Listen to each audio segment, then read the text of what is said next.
You read the title of the video correctly. Universities are conservative institutions. And that sounds probably crazy to anyone on the internet, because if you've ever listened to Sam Harris or Jordan Peterson, it's all a bunch of liberal indoctrination, right?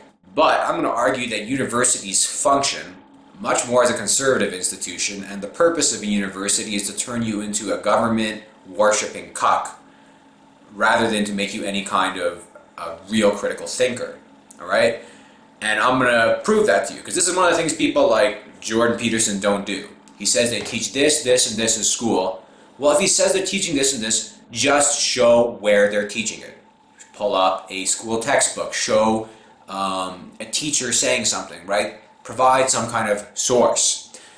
So we're going to actually look at textbooks. We're going to read the textbooks and see what they're actually teaching, and whether they're teaching students to challenge power or to worship authority. All right? Now, it's not just like some teacher's opinion that authority is great and politicians are there because they're highly competent and wonderful humans. They are teaching that as a fact. They're saying this is an empirical fact, okay? And I'm going to show you that. And I think that the purpose of universities is a totally conservative institution, because when you look at the real status quo is corrupt politicians in power, democracy, and a totally irrational and unjust legal system. That's the real status quo. And when you ask the question, does the university challenge the status quo, or does it make students worship it? The answer is worship, without a shadow of doubt. All right? And what they're presenting is pseudo-liberalism. It's pseudo-liberal arts. Should the voting age be 18 or 17? Right? This is what they're going to argue over.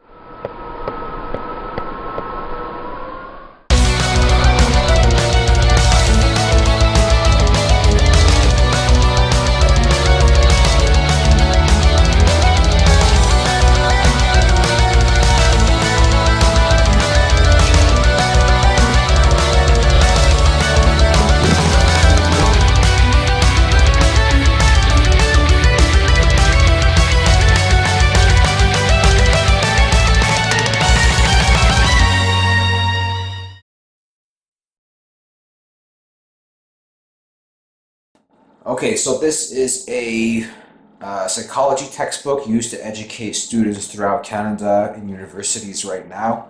Let's read this and let's see what they're teaching, okay?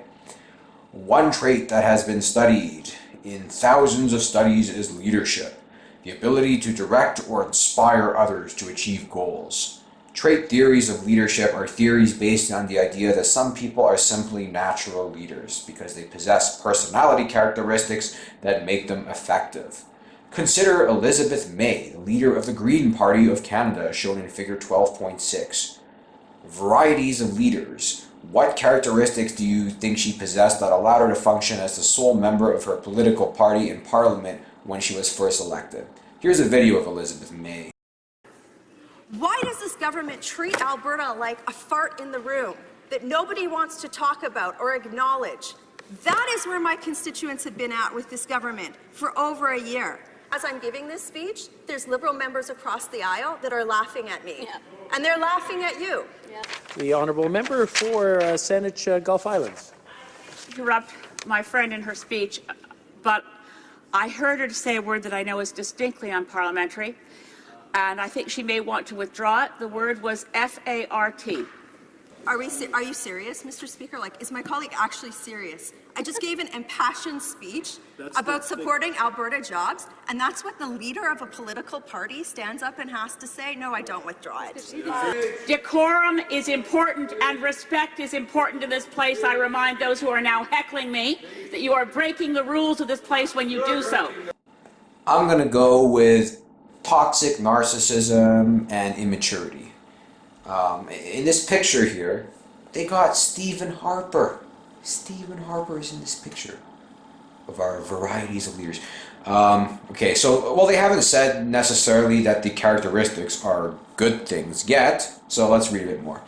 Research has found, so this is the research, all right? This is what they're presenting as facts, that being intelligent is an important characteristic of leaders as long as the leader communicates to others in a way that is easily understood by his or her followers. Interesting. Okay, so intelligence, highly positive quality. Donald Trump, intelligent. Stephen Harper, intelligent. Elizabeth May, intelligent. Justin Trudeau, intelligent. Okay, got it. Other research has found that people with good social skills, such as the ability to accurately perceive the needs and goals of the group members and communicate with others, also tend to be good leaders. Oh, empathy. Okay, so being morally good, that's what makes someone a good leader. Because so many characteristics seem to be related to leader skills, some researchers have attempted to account for leadership not in terms of individual traits, but rather in terms of a package of traits that successful leaders seem to have. Some have considered this in terms of charisma. Charismatic leaders are leaders who are enthusiastic, committed, and self-confident, who tend to talk about the importance of group goals at a broad level, and who make personal sacrifices for the group. Altruism. Okay, so all the research shows what makes someone a leader, 100% positive qualities. And what kind of research is this, all right? Because Justin Trudeau is not intelligent. This is the guy who said his favorite government is the government of China, all right? And he likes them because they've helped the economy, right? And he not only did he say the government of China, he said specifically the dictatorship of China is his favorite government, all right?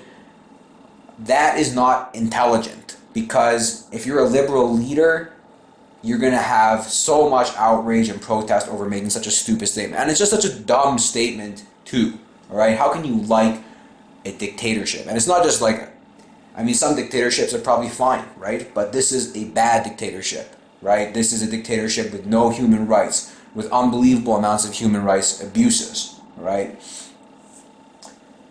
Now let's read on, okay? Charismatic leaders express views that support and validate existing group norms, but that also contain a vision of what the group could or should be. Charismatic leaders use their referent power to motivate, uplift, and inspire others. I got it. Motivate, uplift, and inspire. Okay. Research has found a positive relationship between a leader's charisma and effective leadership performance. Another trait-based approach to leadership is based on the idea that leaders take either transactional or transformational leadership styles with their subordinates. Transactional leaders are the most regular leaders who work with their subordinates to help them understand what is required of them and to get the job done. Transformational leaders, on the other hand, are more like charismatic leaders. They have a vision of where the group is going and attempt to stimulate and inspire the workers to move beyond their present status and create a new and better future. New and better future, never worse. Always positive qualities. Despite the fact that there appear to be at least some personality traits, there appear to be at least some personality traits that relate to leadership ability, the most important approach is to understanding leadership to take into consideration both the personality characteristics of the leader as well as the situation in which the leader is operating. In some cases, the situation itself is important. Now this right here, I think, is a political advertisement for Naheed Nenshi, the mayor of Calgary.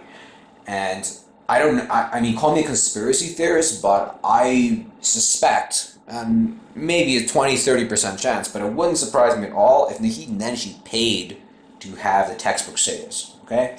This is clearly political propaganda. For instance, during the Calgary flooding of 2013, Mayor Naheed Nenshi enhanced his popularity further, so he's already popular, he enhanced his popularity even further with his ability to support and unify the community.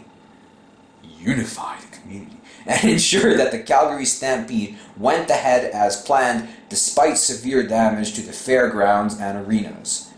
In still other cases, different types of leaders may perform differently in different situations. Leaders whose personalities lead them to be more focused on fostering harmonious social relationships among the members of the group, for instance, are particularly effective in situations in which the group is already functioning well, and yet it is important to keep the group members engaged in the task and committed to the group outcomes. Leaders who are more task-oriented and directive, on the other hand, are more effective when the group is not functioning well and needs a firm hand to guide it. Okay, so there it is. This is a chapter summary. So we read the entire thing, so we're not taking things out of context. This is presented as facts. This is what the research shows, right? This is not what the opinions show. And everything above it is unrelated. This is about some other testing thing, okay? So we're not just chopping a little snippet out. We're reading the entire section in the full and correct context. So there you have it. That is the most conservative thing ever possible, okay?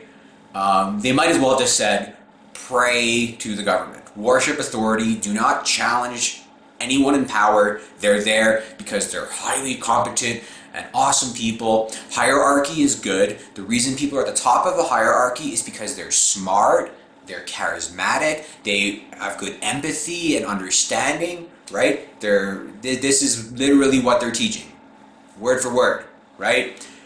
Hierarchy is good.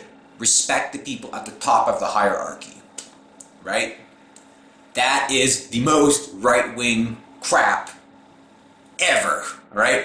That's as far right-wing as you can get, but, you know, it's probably written by some liberal professor who is screaming about how Starbucks cups are racist or whatever. Now, all of that is just scratching the surface of the iceberg, all right? The corruption goes so much deeper, and I only have access mainly have access to publicly available information, all right? If we want to go deeper, you're going to have to find some inside guys, you know, who want to bring the system down. You're going to have to be able to conduct these investigations that I just simply don't have the power or authority to do. And, you know, this is just a small piece of evidence I have in this massive volcano, right? So, you know, if you want me to make a 50-hour video about this, let's do it, right? I'm game. I got a lot more, all right? Authority worshipping has been ingrained in people too deeply at too young a level. I don't think people are ever going to change. They've invested too much into conformity, and they don't want to see that all fall apart, right? So if you like this video, share it, subscribe, give it a thumbs up or whatever. And if you want to talk to me for whatever reason, you can leave a comment. I reply to every comment. Or if you want to speak directly to me, you can add me on Facebook or whatever. I have my Facebook in the intro.